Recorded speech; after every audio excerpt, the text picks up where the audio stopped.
তোমার না রবের সাথে বন্ধুত্ব ছিল? তুমি না মোনাজাতে ফুপিয়ে ফুপিয়ে কান্না করতে আর বলতে, হে আল্লাহ, আমি তোমাকে ছাড়া আর কাউকে চাই না। তাহলে এখন কেন তোমার রবের সাথেই বিচ্ছেদ? তুমি না তওবা করেছিলে? তুমি না আল্লাহর জন্য সব ছেড়ে দিয়েছিলে? তুমি না বুঝতে পেরেছিলে তোমার আসল ঠিকানা কোথায়? তুমি না মুমিন হতে চেয়েছিলে, ইসলাম মেনে চলতে চেয়েছিলে?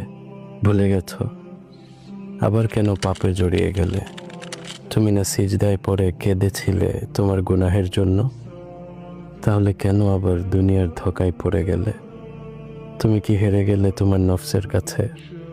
আল্লাহর প্রিয় হতে পারলে না? বারবার শয়তানের ফাঁদে পা ফেলছো? ব্যাপার না, এখনো সময় আছে। তুমি কি জানো না তোমার রব কত মহান?